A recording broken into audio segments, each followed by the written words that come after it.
நமது ஐயா நடிகர் திலகம் அவர்களோட 25வது வருஷம் நினைவு வருஷம். இங்க வந்திருக்க அத்தனை பேருக்கும் என்னோட மனமார்ந்த நன்றியை தெரிவிச்சுக்கிறேன். முக்கியமா நமது தம்பி மாண்புமிகு அமைச்சர் அவர்கள் என்னோட ஆசை வேண்டுகோளுக்காக இங்க வந்திருக்காரு. அவருக்கு ரொம்ப ரொம்ப நன்றி சொல்ல கடமைப்பட்டிருக்கேன். அதே மாதிரி இன்னொரு விஷயம் சொல்லலான் இருக்கேன். 2028 நமது ஐயா நடிகர் திலகமோட 100வது வருஷம் வருது.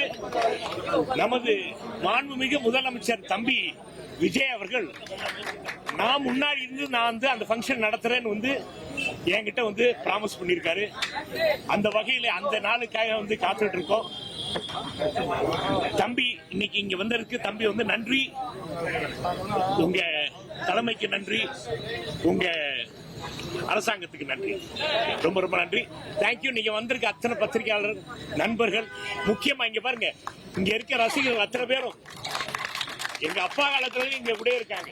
இவங்க எல்லாம் இருக்கிறதாலதான் நாங்கெல்லாம் எங்க குடும்பமே நல்லா இருக்கு. நடிகர் திலகம் தான் பேசிய திருவாய் மலர்ந்த முதல் வார்த்தையே தன் வாழ்க்கையாக மாற்றிக்கொண்ட சக்சஸ் நாயகன், எங்கள் கொள்கை தலைவர், கர்ம வீரர் காமராசரின் பக்தன், முத்தமிழறிஞர் கலைஞரின் வாழ்நாள் நண்பன், கலைத்தாயின் செல்வ திருமகன், எங்கள் கலைத்துறையினுடைய பிதாமகன் ஐயா சிவாஜி கணேசன் என்ற மாமனிதர் ஒருவர்தான்.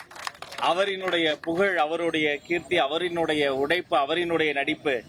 நாங்கள் பாரதியாரை பார்த்ததில்லையே, சிவாஜி ஐயாவை தான் பார்த்தோம்.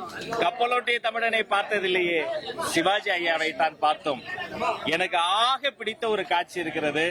என் மனம் சிறிது சோர்வுடுகிற போது, இக்கட்டான சூழ்நிலைகளின் போது அந்த காட்சியை நான் மீண்டும் மீண்டும் பார்த்து நான் நெகிழ்ந்து போவேன்.